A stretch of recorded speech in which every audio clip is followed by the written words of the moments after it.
You just witnessed an excellent discussion of the challenges and solutions that industry faces at the ground level. The new subsurface technologies have really transformed our industry. So operators and service equipment providers alike must and are rising to these new challenges with new technologies, but as you heard, also some old technologies, such as just sitting down and talking with people. It's a combination of those that will move our industry forward. I'm Peter Mueller. I'm the CEO and co-founder of EcoVapor Recovery Systems. I'm here to tee up the next panel.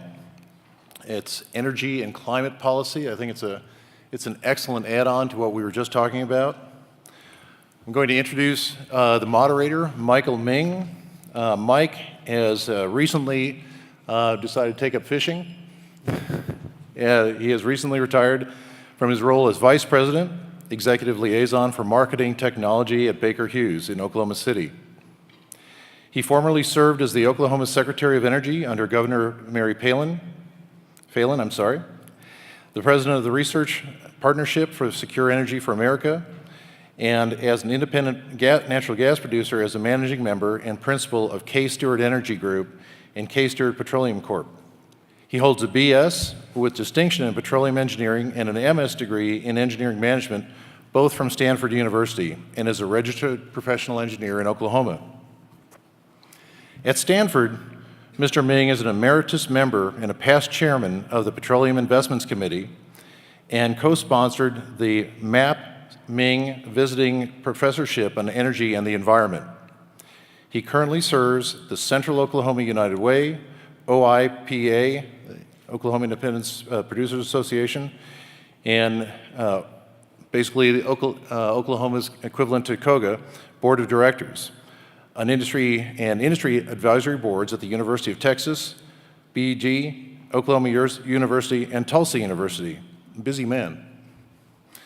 He formerly served on the MIT Future of Natural Gas Study and as an adjunct professor in energy management at the University of Oklahoma and on the Stanford School of Earth Sciences, Dean's Advisory Board, and an oil and gas strategic planning advisor to the Department of Energy. Let's welcome Mike Ming.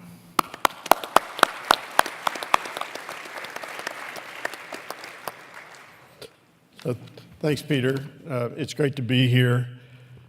Good morning to everyone. I'd especially like to extend my gratitude on behalf of myself and the two panelists, to Koga and Dan and your team and Sarah and all for the help and the opportunity to talk about an issue. I know Initiative 97 is big on everybody's mind here, but there's some other things that really are important for us as an industry to do where we can claim our rightful share of the market for these incredibly affordable, reliable sources of energy that power the world.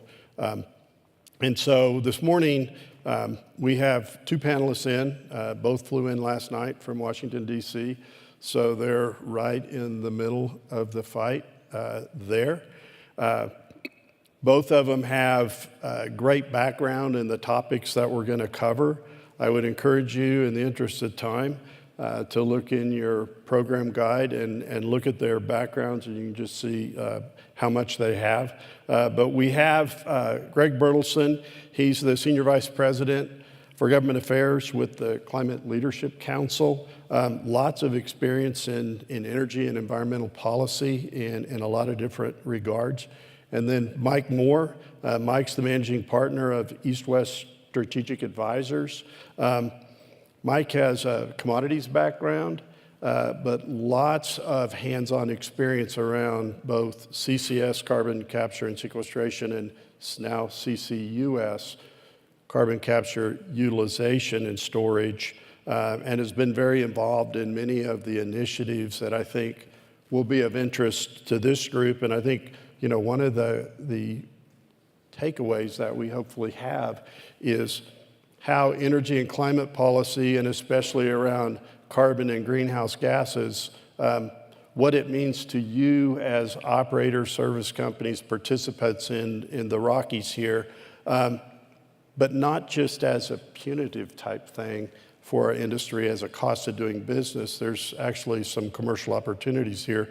I was at CERAWeek this spring in Houston, and really one of the primary themes of that event, especially among the global majors, IOCs and NOCs, and foreign heads, oil ministers and things, was this trend around decarbonization. And it's interesting because many years ago there was the Kyoto Protocol. The United States decided not to ratify the Kyoto Protocol. In Congress, the Waxman-Markey bill was passed in the House, I believe, and not taken up in the Senate. Not a great piece of legislation, but didn't pass. The Trump administration has now made the decision to likely pull out of the Paris Accord.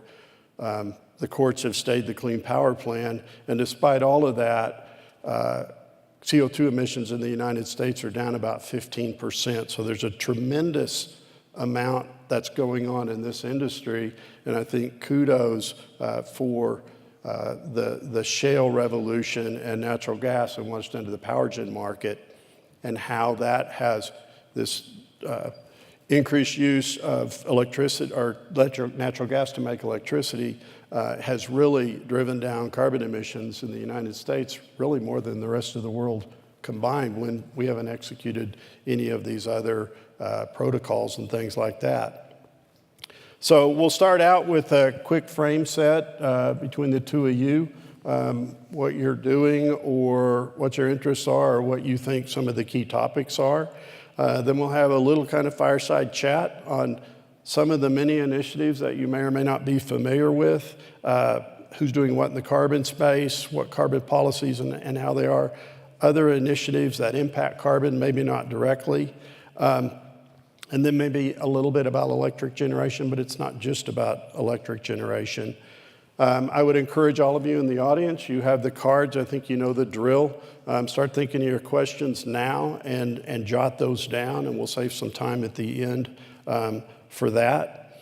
So we'll go ahead and get started. We'll start with Greg. Would you tell us a little bit about the CLC and some of your other things on your mind, and let's keep this conversation how it matters, why it matters to this audience, among the other things that are on your plate around policy and like the issues we just heard on the last panel. So, Greg, I'll turn it over to you. Great. Well, thank you, Mike, for that introduction. Once again, thank you to KOGA for inviting me to participate in this great event, and thank you all for attending this session. Since we're going to talk a little bit about the future of carbon policy, I thought it would be helpful with an acknowledgement that in this country we are already regulated for our carbon emissions. We have a number of policies and initiatives at the federal, state, and local level that are designed to reduce carbon emissions, something that many of you, I'm sure, are very aware of, whether it's fuel economy standards at the federal level or state carbon pricing in the Northwest and Northeast, or state initiatives. There's 30 states or so that have renewable energy portfolio standards.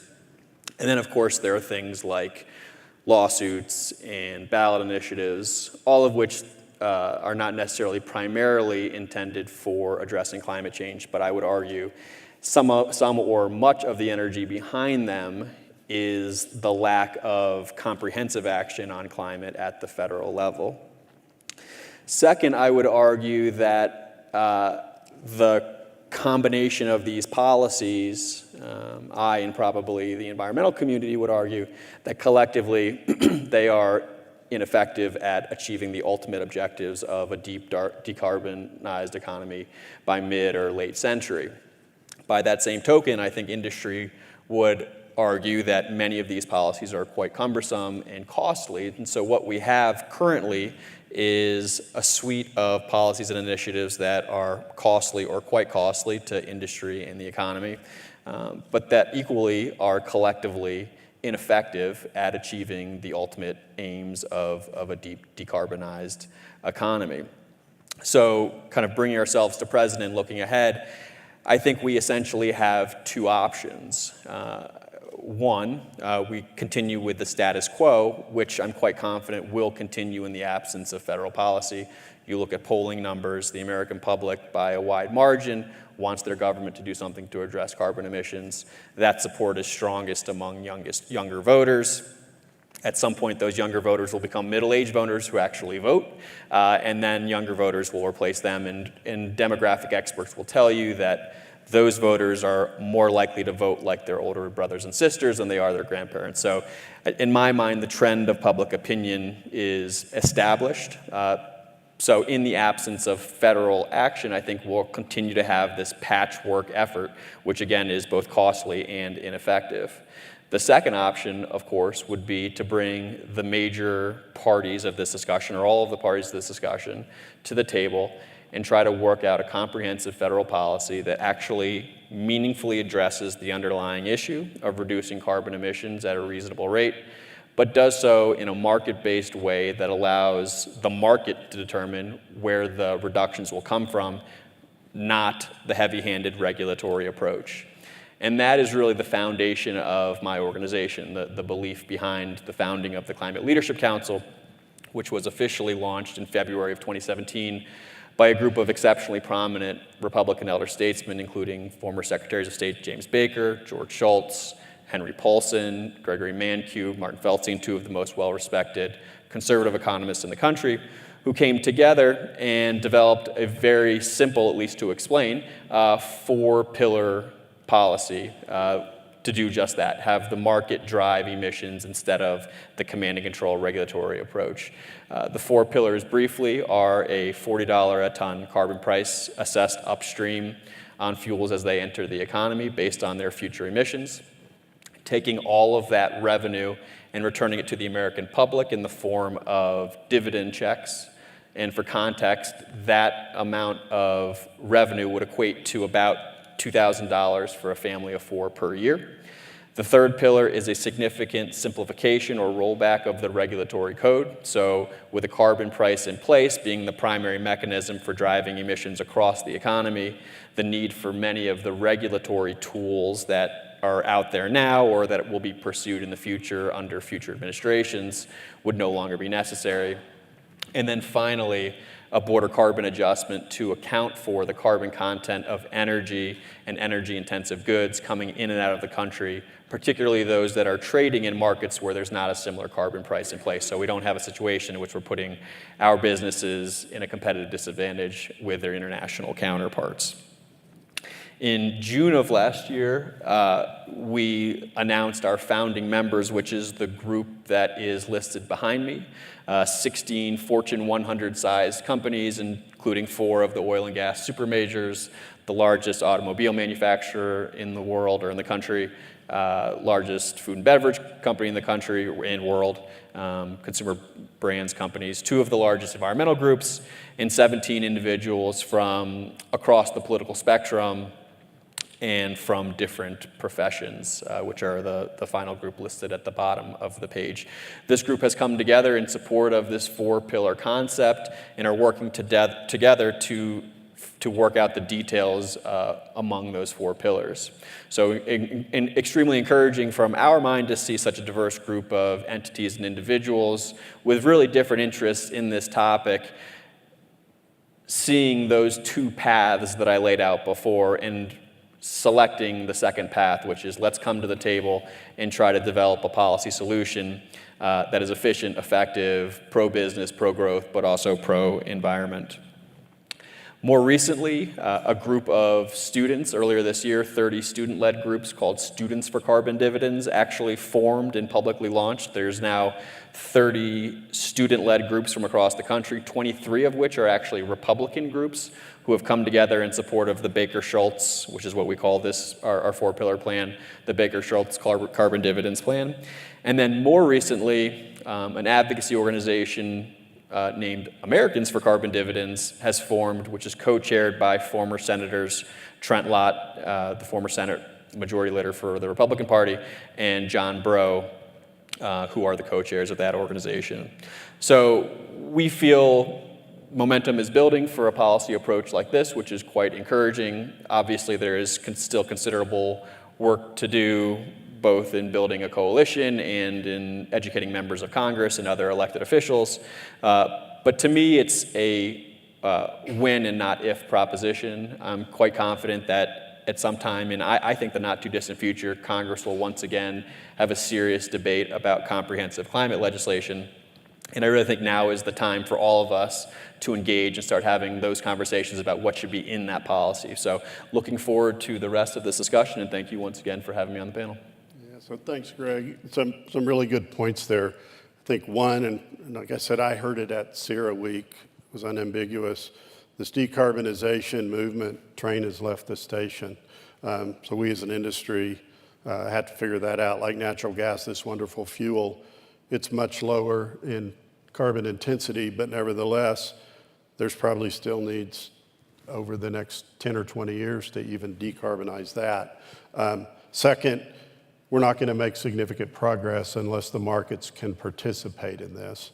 And then I think another point that you made really well, the age demographic here is important. So I'm 60, I just turned 60 this year.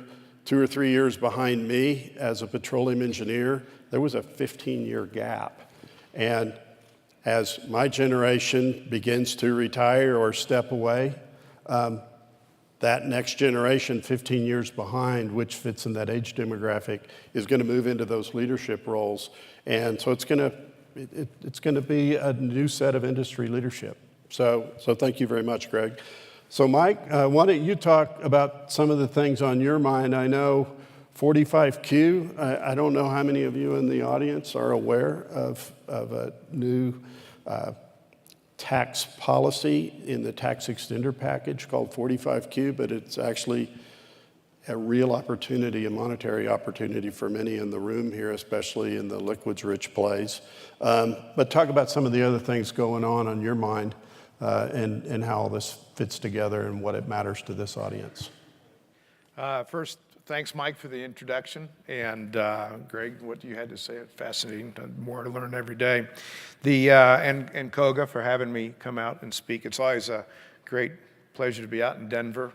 Fond memories of going to school at Kansas State University and taking road trips up to the mountains to go skiing, so it brings back a lot of thought. I grew up in east central Kansas, ranching background in the Flint Hills, and was one of those guys that went off to New York and ended up in the commodities world on the trading floor, down to Houston, back to New York, back to Houston, and now I live in Washington, D.C. So again, it's always good to actually get out of D.C. as well.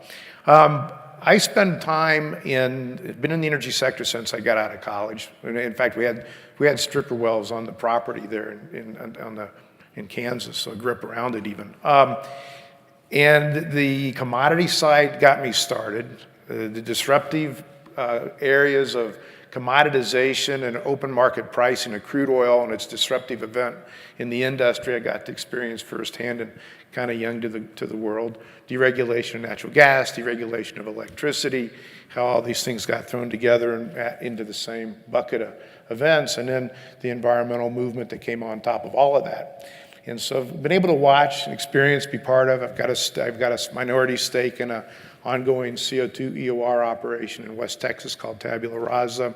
I've run a couple of trade groups. We wrapped one up in April that was the North American Carbon Capture Storage Association that, interestingly enough, started when Obama took office and ended when Obama left. I think it was all coincidence, but it was a sign of the times, of changing things that were going on in the world I was part of. I spend time working on CO2 EOR and for commercial purposes, but also for the purpose of storing the CO2 for greenhouse gas mitigation and also for the opportunity to capture this 45Q tax credit that Mike just spoke about, and I'll get to that. To take this off, in fall of 2006, all the global leaders got together and did I'm not making light of it when I say this, but there was a lot of excitement in the air. There was a kumbayas about the Paris Accords. And there was a lot happening, a lot of emotions, a lot of feelings, a lot of responses from all parts of the world on what was taking place. And whether you believe it or not, or get into it, follow it, abide by it, want it, don't want it, you've got to pay attention that that number of world leaders took the time and initiative energies to get together to put this together. So it was a pretty good hint that the depth and the momentum and the growth of this approach to managing climate was very real. It's very alive, and any multinational companies that operate in the United States deal with this globally as well, whether it's carbon markets, carbon taxes, mitigating issues, the opportunity to have access to properties or not because of carbon-related or climate change-related issues. What's interesting is that globally there have been a number of carbon markets that have evolved to begin trying to put a price on carbon that most of the economists and pundits suggest we should do. It leads to the work with the carbon tax or carbon benefit here. But the key is the consuming nations, the prime consuming nations, have been the ones that have devised these carbon pricing schemes. But the three largest global producers of fossil fuels, Russia, Saudi Arabia, and the United States, do not have a pricing mechanism at a federal level for their carbon. I'm a commodities guy. It's real simple. The first guy that prices his carbon loses market share to the other two. It changes the calculus and how the value of the produced, exported commodity is going to be priced in the global markets. Now, you might say, well, if we consume enough of it, we really don't care what the rest of the market prices our commodities at. But the United States has become an exporter for the first time in a very, very long time. And the calculus of how you value your fossil fuels versus how you value a carbon price has to get it into how you view your role in the global market space. So if we don't price carbon into it, will the Europeans up the ante to somebody that will and be a favored buyer of a carbon-priced fossil fuel over one that's not? Or vice versa. There's just a number of different things to take into consideration. You'll probably hear more of this as we go forward, because what we did when we passed this 45Q tax credit for storing CO2 captured from industrial and power plant projects and even air capture, which is $35 a ton if the CO2 is captured and put in the ground for enhanced oil recovery and stored, or if it's captured and just stuck in the ground in straight brine aquifer or storage areas, reservoirs. We put, the United States for the first time federally actually did put a price on its carbon, but not a penalty price, but an incentive price. And that has begun to change the calculus, because what we might be able to do now, and I'm in circles where this is discussed, is we maybe actually in some cases export a low carbon crude oil or a low carbon feedstock from a refinery that was derived from low carbon crude, i.e. being crude produced with captured CO2 for enhanced oil recovery. And I'm sure that some folks will say, well, that's just, I used to hear this 20 years ago, Mike, that's a niche market. And I would tell them, maybe for the rest of the world it is, but in West Texas, it's a big market. You know, at that time, we were producing 300,000 barrels a day, specifically with CO2 from EOR in mature main pay zones out there. And some of you in the room are probably familiar with most of them. There's infrastructure to support that. But a couple of things have happened since then. Number one, the ability to go into the oil contact area referred to as the ROZ, residual oil zone in West Texas, is very well understood now, identified, and in play. Kinder Morgan launched Tall Cotton's first greenfield ROZ, where they're injecting CO2 in a very thick water oil contact zone that's producing oil like a water-flooded main pay zone. It's Tall Cotton's, it's a commercial success. That set the pace to identify what might be the ability to double the amount of recoverable crude oil in West Texas, in the Permian Basin alone, matches the original mature main pay zones that exist today with CO2. So CO2 captured from industrial processes, from power plants and other things where CO2 can be captured, can qualify for this $35, $36 a ton tax credit, or if it's just straight storage, $50 a ton, puts a firm price on sequestered CO2 stored in oil production, puts a carbon product in the marketplace without a carbon penalty. So the United States may have changed the calculus. And why does all this actually matter at the end of the day if you're not in any of these industries? It used to be it was the coal-fired industry that was really focused on carbon capture and storage, carbon capture utilization and storage. Then it moved to the industrial sector, and you're going to hear more about industries capturing their CO2 at their industry sites and moving it to CO2 primarily in the arc of the Gulf Coast. But the next one is CCUS on natural gas-fired generation. And I know that some people might want to haul me out to the backyard and tar and feather me for even considering that idea that wonderful gas with its low carbon footprint should be anything but the savior and not something to be approached like that. But in deep circles, the idea that the social license to operate with natural gas as power generation is going to require the management of the CO2 emissions. Last May of 2016, Sierra Club, after claiming deep success closing out coal with their Beyond Coal campaign, launched their Beyond Fossil Fuels, which was specifically, in their announcement, specifically targeted at CO2 natural gas-fired power plants. And in fact, I think they said no new natural gas. And they're fairly emboldened from their successes, they claim, with coal to do the same to gas.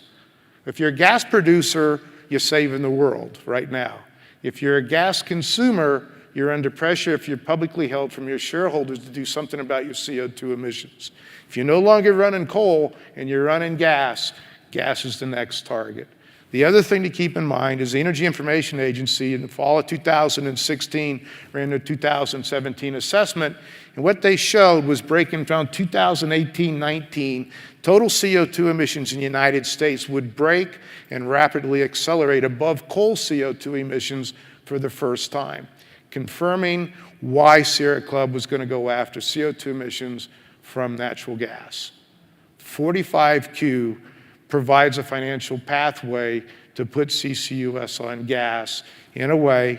The technology's still not quite there where it's commercially viable, but if your alternative are other things that can impede the ability or your shareholders' pressures drop down on you or your state regulations begin to accommodate CO2 emissions from all sources, I think the new plan that was announced a couple days ago, leave it to the states instead of the Clean Power Plan as it was written to manage all these things. Then 45Q with its value, 45Q with its proposal to create a low carbon crude stream that might actually impact how we market some of our crudes as exporters, and also create a pathway for natural gas generation to increase and be consumed further in the future. And so I'm in the middle of all that. I'm in the commodity side, I'm in the policy side, I'm in the asset side. And some days I have to kind of figure out which hat I'm actually wearing. And today I'm wearing Mike Moore's hat.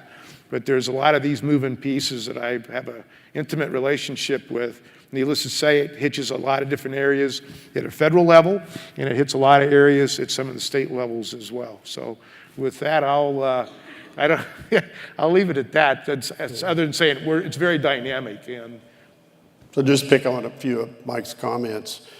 In the Permian Basin, I believe the number right now, about 60 million tons a year of CO2 being injected. And that is natural source CO2, a lot of which comes from Colorado in a pipeline system. But the 45Q will apply to anthropogenic CO2. So here we're drilling wells into essentially Mother Nature heated volcanic domes of limestone to produce CO2 when we maybe could do capture here.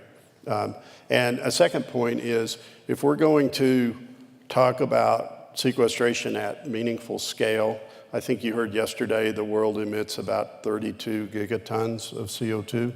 And in the US, it's maybe 5 gigatons, something like that, plus or minus. Compare that to 60 million tons going in West Texas. That number could go up substantially. And the important point is depleted pore volume in oil reservoirs is an ideal place to store this CO2. Number one, it provides an opportunity to create wealth for shareholders with enhanced oil recovery. So Greg, coming back a little bit like on the activities of the CLC, and you mentioned the pillars there. There's other efforts going on too. I know one of them, the Oil and Gas Climate Initiative. It's some of the same participants, I believe, in the CLC, but it's more of a technology focus, I believe. I know the American Petroleum Institute has their environmental partnership that's going to address methane emissions. So we've talked a lot about CO2. Methane is actually a far more potent greenhouse gas, and the API Environmental Partnership is focused on liquids unloading, pneumatics, and leak detection and repair because there's a pretty wide discrepancy on the reported emissions of methane and sort of a top-down view of how much methane's actually being emitted. But, you know, I think this applauding the industry for taking a leadership role here. So maybe tell us, you know, about some of the other things that you know are going on and how your group might be working with some of those other groups. Sure. Yeah, I mean, methane's it's a really good example, I think, of what the oil and gas industry has done to get ahead of what I would view as the inevitable. You know, take a look at any of the major environmental advocacy organizations. Methane is a major focus of their advocacy work. And again, I mean, going back to my sort of when but not if proposition, I think a future administration, I think it's safe to say at the federal level, will have methane squarely in their targets for future regulations. And I firmly believe, and I think the industry and API is a good example, and I know there's been some work in Colorado at the state level to get ahead of this. I think that's wise and in everyone's best interest, because while our proposal currently proposes assessing the fee on carbon's a relatively easy thing to measure. You can determine what the carbon content of a fuel is when it enters the economy and assess the fee accordingly. Methane, as you all know, is much more difficult to measure because there are a lot more sources of methane. But that won't stop the energy or the momentum or the desire for future regulations. So to the extent the industry can get ahead of those, I think it's in their, frankly, their best interest and in the best interest of those who want to see fewer emissions as well. So before I go back to Mike, again, I'd just like to remind you, if you have questions, I know our time's going to run out far more quickly than I'd really hoped it would. There's a lot to discuss here. If you have questions, put those down on a card. You got some great resources here. But Mike, yesterday we heard at lunch from Robert Bryce talking about sort of an all-renewable economy and an economy that's based 85% on fossil fuels, and this sort of divergence of where the energy systems might go. You know, you made some points in some of our previous discussions. You know, fossil fuels aren't just for generating electricity, they're also for providing mobility, and they also provide petrochemicals, the clothes we wear, the chairs we're sitting in, the carpet we walk on, you name it. How does some of this impact, you know, and maybe you could even include energy poverty in there, you know, around the world? Oh, boy. Well, first off, fossil fuels are almost ubiquitous around the globe in some form or fashion. In fact, most of your early economies that got a good start was because of an abundance of fossil fuels once the wood ran out, or there wasn't hydro that could be dammed up in a small local basis, like it was in the past, with the old fire mills and what have you. And so, you know, that was utilized with base technologies, raw brute force, mined it, burned it, used the heat for something, steam or whatever. And over time, technologies allowed us to extend the uses of what those fossil fuels were. And not just as a fuel, but that long chain molecule in there is just wonderful for tinkering with and playing with. I mean, well, I don't know how many different products one could identify just in this room that have a fossil fuel link to an adhesive, to a paint, to a process of artificial cloth and clothes, and I mean, I can go down the list, that it's embedded in everything that we do. In fact, it's the benefits of all that stuff that allow certain efficiencies in our economies to exist. that renewables aren't ever going to displace. It's a physical thing. It's not a power thing. And so, you know, the value proposition from fuel to resource is one piece. But then there's the other part. Each one of the areas where these fossil fuels are produced, that's a certain amount of wealth that's being created. It's money that's not being spent on somebody else for you to be beholden to. It's your local resource you're monetizing. It's your labor pool. It's your ownership interests that are monetizing those. It's your state's taxes that are being captured off the monetization of those fossil fuels. So there's a massive value chain that goes into this. And so, you know, the idea that we're going to get rid of fossil fuels, you know, maybe it's possible. Some kind of technology surfaces in some future generation, and none of this will matter. Again, economies operate on most efficient use of a resource that creates a positive return and margin. Renewables have had a good run. I, as a taxpayer, pay for it every day, even if I don't use it, with the tax credits they've all taken advantage of. We forget about that part of the piece that a lot of the other areas of the market space don't enjoy. You know, there was always, in fact, you know, we go to DC, there was always the call for policy parity between renewables and fossil fuels, which does not exist, regardless of the arguments. And I won't go into all of that, so we go back again. In the poverty part, I did work with United Nations, one of the groups up there, and they did an assessment 10 years ago of where best to deliver future electricity needs to the impoverished parts of the globe and also be able to afford to do it. There's all kinds of ways of delivering electricity, but everybody's got a budget. Money doesn't just magically appear from the sky. Even the UN has a budget. And what they fell back on was the best way that they were going to get electricity to the impoverished parts of the world was in a bulk, big, full economic value for the buck way at the time was coal.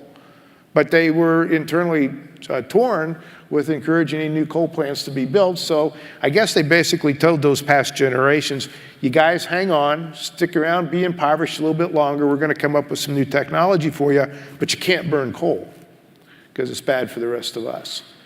Those kind of things have been going on out there. And you know, there's this reckoning. How do you tell the 3 billion people out there that they got to wait till some better technology comes along if they've got coal? Germany today, I was just reading where the industries are finally telling Merkel, don't shut the coal down because we produce it ourselves. We don't have to borrow, don't have to spend our money to buy energy from some other country. We got our own. So there's a certain comeback around to that. You know, and again, the value proposition. How many jobs, direct and indirect, and even third layers of indirectness away from fossil fuels operate out there? And I'm not talking about the coal, I'm talking about the oil and the gas and the petrochemical and the processing, the manufacturing, and the efficiencies that fossil fuels give us, either in the process part or the raw material part or the power generation part. Climate change, on the other hand, is something that is being addressed and is being worked on. There's a global consensus, and so the cost of doing one versus the opportunity of the other, that's what the big work is all about. That's what the tax incentive is about. That's what the carbon markets in Europe are all about. That's what the 45Q is all about. If that wasn't the driver, then we wouldn't be having these conversations, be business as usual. So it's interesting, your point on the need for energy and petrochemicals for developed economies and developed economies. It's obvious, but at the same time, Greg, you know, your point, the decarbonization movement is here and it's starting. And one of the sort of standard stump speeches I've been doing of late is I title it Natural Gas and the Clean Energy Revolution, and it's really about continuous improvement as an industry of how we have to make those two issues reconcile with each other. And continuous improvement is just part of the business that we're in. And this conference is in Colorado. It may seem local only to us, But the reality with natural gas exports around the globe now and providing energy to impoverished nations and developing nations to alleviate energy poverty and to reduce emissions, is an important one where natural gas from this region's being exported now around the globe. So I see people walking around. I know we're going to be out of time. Any final thoughts, guys? I know Mike and Greg will be around after this, so if you do have questions and you'd like to talk to them, please feel free to catch them afterwards. Sure. So any final thoughts? Well, just thank you once again for having me. And I would just say I think where we are in the political space on this issue is there's an opportunity. There's an opportunity to shape what I believe will be an inevitable discussion in the coming years, and I encourage all of you to participate in that discussion. And the second thing is, the great thing about a market-based approach to addressing this issue is there's a long tail for which fossil fuels continue to play a role in our economy, and frankly, there's going to be an additional bump to natural gas in a carbon-priced economy as well. So I think there's opportunity available both in terms of shaping the policy, but also there's a business opportunity in the energy space and in other technology spaces as well. But thank you. Mike? I'll concur with Greg. Throw one last piece in. 45Q just doesn't apply CO2, EOR, and conventional oil fields or RAS. UT has JIPs running, and also University of North Dakota are using CO2 for enhanced recovery in oil shales. The Bakken and Eagle Ford, there's pilots underway right now. If it works, indications are it possibly could. You can eke out another 1%, 2%, 3% of your shale production using past infrastructure in place. You can do the math. So who knows where it all goes. Thank you. Okay. Thank you, guys, and thank you for the opportunity.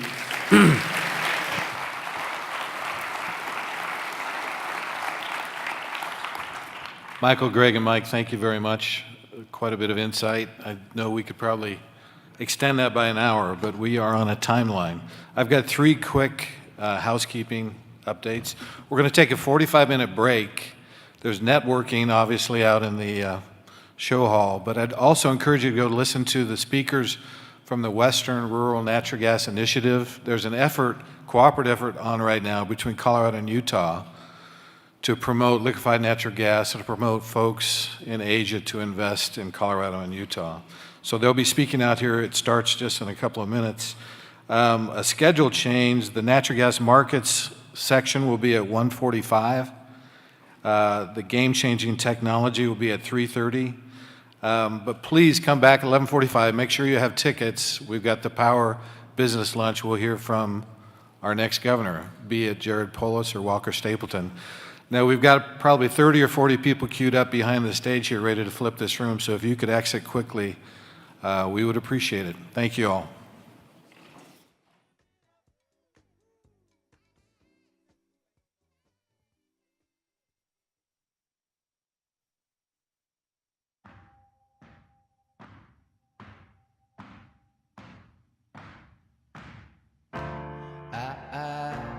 When I was younger,